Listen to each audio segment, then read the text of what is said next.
वज़ीर-ए-आज़म पाकिस्तान इमरान खान के दौरा चाइना में उनके एक अहम खिताब से आपको आगाह करेंगे और शेयर करेंगे आपसे, जो कि उन्होंने किया है आलमी तिजारत के फ़रोग़ के लिए कायम चाइना काउंसिल से।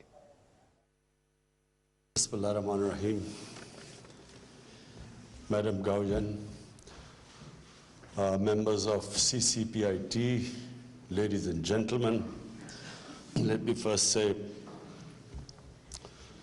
that I want to celebrate with you the 70th anniversary of the People's Republic of China. We have seen how China has struggled, then learned from its mistakes, and then how today China is the fastest growing economy in the world. So we have watched China. There was a time when Pakistan was considered one of the fastest growing countries in Asia in the 60s. And we heard that China learned a bit from Pakistan. And now is the time for Pakistan to learn from China. Personally, the thing that inspires me most about China, what inspires me most about China is the way they have lifted 700 million people out of poverty in 30 years. This has never happened in human history. And for someone who cares about humanity, I think this is an example which the entire world can follow and learn from China. So, for me, this is the most important thing Pakistan can learn, the way China has lifted people out of poverty. And what I have understood so far, China allowed their businesses to make money.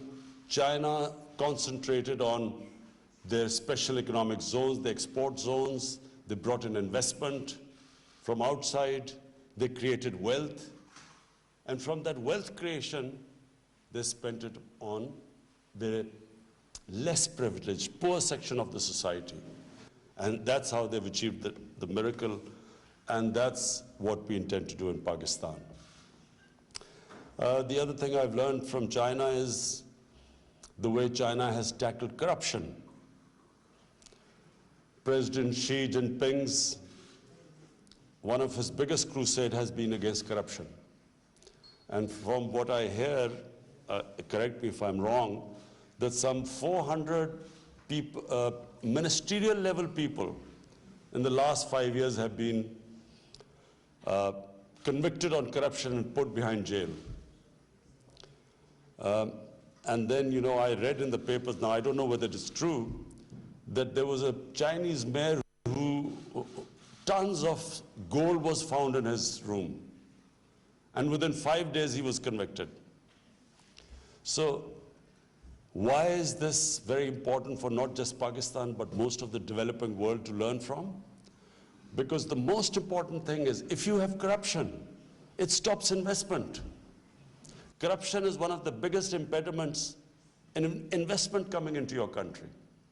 The reason, one of the main reasons why we have not been able to develop this great potential of Pakistan has been the fact that red tapeism, and red tapeism is also because of corruption. When you slow down, by slowing down procedures through red tape, it is a way of getting speed money, corruption money. And corruption, when firms have an opportunity of, they can invest anywhere in the world, they will always invest in economies that are cleaner, economies where there are less impediments in the way of investment. So I wish I could follow President Xi's example and put 500 corrupt people in Pakistan in jail. But unfortunately, we have a very cumbersome process, and so we hope in time we will improve it. But I do believe that this is something also, the way China has gone ahead, the way they have learned from their experiences. I went to the Chinese Communist Party, and they explained to me the process of meritocracy, how everything is analyzed, how there's a constant think tank thinking of how to improve themselves. So this is remarkable about the way China has gone ahead, and looks like it will leave all the countries behind within the next decade. Now, Pakistan. Since my government has come into power, we have taken a conscious decision that we will make it easier and easier for investors to come into Pakistan, and we will want them to make profits in Pakistan. We will encourage profitability. We had a mindset where businesses, when they started making profit, there was some sort of an envy in our system, in our bureaucracy, amongst our politicians, and they would somehow want to pull them down. This government is the first government since 1960s which is encouraging businesses now, which wants them to make profits in Pakistan, which wants them to get rich in Pakistan. And the Prime Minister's office is driving this, the opportunities for people to invest in our country. The ease of doing business is driven from the Prime Minister's office. Now we have just formed a CPEC authority because we were having problems in CPEC projects because they were under a lot of different ministries.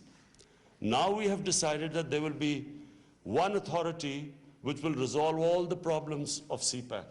And that authority will be the Prime Minister's office, so that it can, my office can make it easier for people investing in Pakistan, people from China investing in Pakistan. I'm pleased to say that we have done a few things, which I will tell you. We have, in Gwadar Port and phase 1 of Gwadar Free Zone, that has been completed. And Gwadar Airport will soon be completed. Work has started on it. Gwadar, as you know, is the port, one of the whole idea of CPEC initially was to connect China to the Indian Ocean and to the Gwadar port. So we have also now, Gwadar's smart port city master plan has been improved finally. It took us time. Concessions for Gwadar port and free zone have been approved. Issues of tariff and pending payments on energy projects have been resolved. In the phase 2 of CPEC, our cooperation will focus on industrial cooperation, agriculture. Very important agriculture. Pakistan has one of the most fertile lands, but unfortunately one of the lowest productivities. And that's what we hope to learn from the Chinese experience of your high productivity, seed development, in water management, in fisheries especially. So that is the next emphasis. And why, just as my Commerce Minister said, why should people invest in Pakistan? So there are 5 reasons which I want to again repeat. Pakistan's strategic location. Pakistan is one of the most strategic located places in the world. Number 2, we have a population of 220 million people. And unlike China, Pakistan's 60% of Pakistanis are below the age of 30. One of the youngest populations, which means a vibrant population, a young, vibrant population, labor force. And then we have started this economic revival through reforms. You will be pleased to know, those who want to invest in Pakistan, that in the ease of doing business, Pakistan has made the biggest strides. We have gone up the greatest number in the whole of South Asia. And overall in the world, we are number 8 in a country that has made the greatest advances in ease of doing business. And then, of course, the industrial clusters through special economic zones. We are working on them. Some have moved ahead, others are a little bit slow, but we are now especially concentrating on our special economic zones. And where do we want Chinese investment? We would love them. We would want Chinese investors to come. I met this morning very powerful Chinese investors, some already there and some who want to expand their investment. So I've met them. And I must say, I was very happy this morning with the quality of investors we have. So we will facilitate them. But the sectors we want Chinese investment is number one, textile, because Pakistan is one of the biggest producers of cotton, manufacturing, IT and financial services. We would like your people to come and help us there.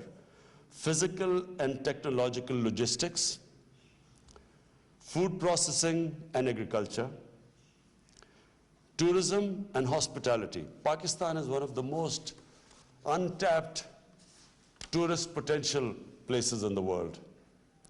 We have, out of the 12 or 13 highest peaks, over 24,000 in the world, 6 are in Pakistan. Pakistan's northern areas are twice the size of Switzerland, and it has diversity, different types of mountains.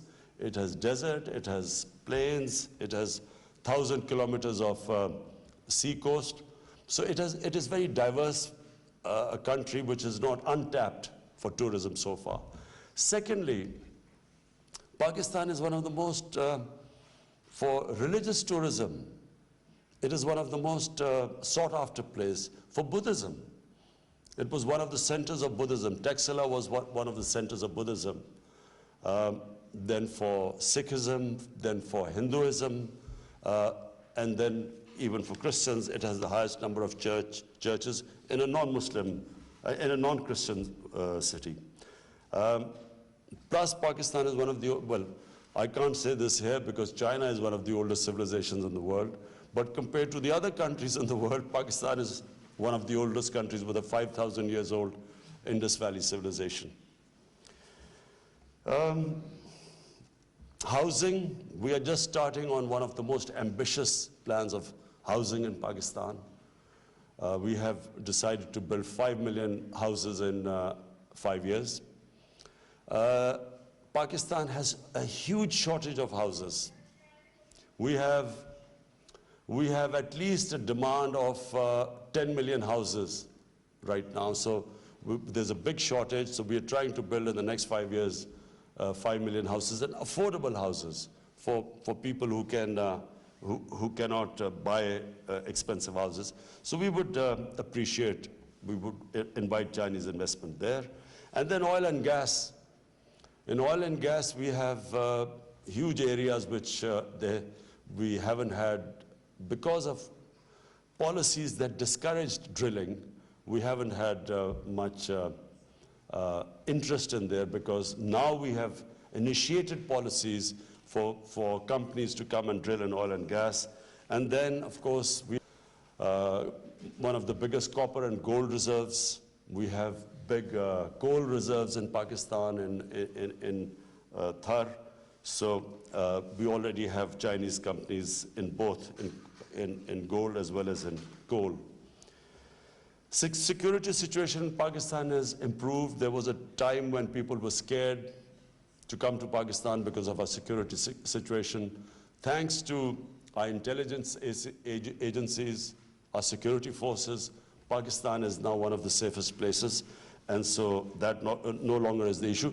But we have specially created security forces to protect our Chinese workers there.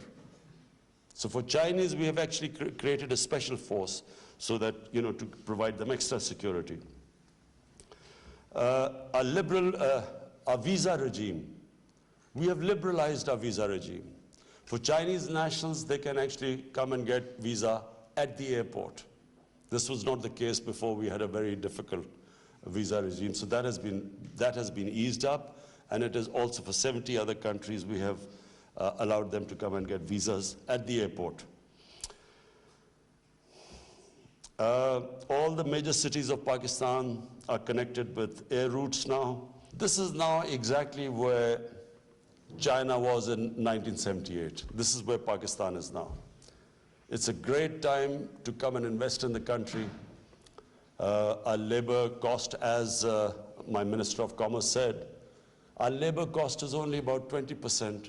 20% of what is the labor cost in China. So there is a comparative advantage now. We have, of course, developing the free trade agreement with China now to the next phase. We are developing that further.